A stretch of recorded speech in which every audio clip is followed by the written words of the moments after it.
Now, a powerful example tonight of how life-saving infrastructure is making a difference, especially in northern Israel. The Jewish community in France has donated more than 100 mobile shelters now deployed across the region, and they're already being used.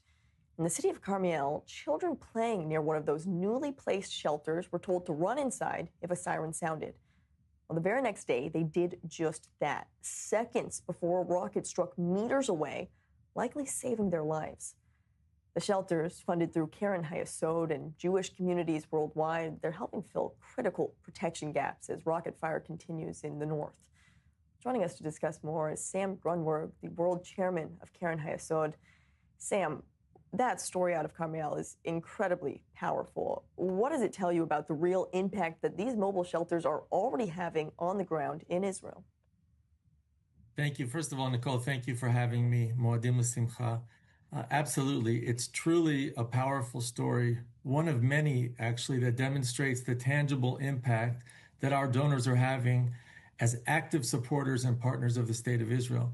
Their support is not only meaningful, but it's literally saving lives. And I'm very proud of our donors, our friends, the Jewish communities around the world, as well as our Christian supporters of Israel, who through Keren Hayesod are helping fund these miguniyot or portable shelter projects. Well, tell me about the protection gaps that we're seeing right now, specifically in northern Israel, because this is an area, especially on the border, where residents have less than 15 seconds to reach a shelter if Hezbollah fires from Lebanon. So what are the gaps that we're seeing in the need for these type of shelters? Yeah, they're tremendous. As you mentioned, unlike the realities in the center or even in the southern part of Israel, the challenge in the north is extreme, and it's really threefold. First of all, there's a very limited time to reach the shelter. You mentioned about 15 seconds because of the proximity to the threat. Secondly, these communities have endured more than 2 years of conflict with only brief breaks, and they're just exhausted. And third, many of these vulnerable communities include cities that have large elderly populations. So it's really difficult, and the region represents a significant part of the country, yet many areas that still lack adequate shelters and protective facilities. So this is a gap that we're working to fill. And I'd also emphasize that the northern Israel has been a top priority for Keren Hayesod even before this latest operation. Well, you mentioned Keren Hayesod is trying to fill this gap. Why is Keren Hayesod investing so heavily in this and making it such a top priority? Well, Nicole, Keren Hayesod is not just any philanthropic organization. We're one of the founding national institutions, and we have national responsibilities.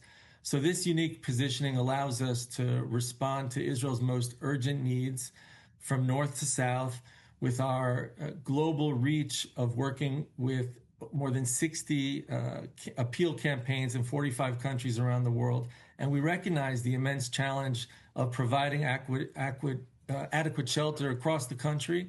And that's why this effort is a top priority, and because it literally saves lives. It literally does save lives, as we discussed with this incident in Carmiel. Sam, how much support are you seeing from Jewish communities abroad, like in France, for this instance? Is this part of a broader global effort? Nicole, it is part of a broader effort. We're seeing enormous support from Jewish communities around the world. France is a great example, but it's just one example. I can tell you that since October 7th, the key areas of support have included the portable shelters, as well as fortifying existing buildings, providing essential protective equipment, and supporting sheltered housing solutions for vulnerable populations, and particularly the elderly, through Amigur housing in partnership with the Jewish Agency for Israel. So we're doing a lot. We're doing as much as possible, and I couldn't be prouder to be helping to lead Keren Hayesod.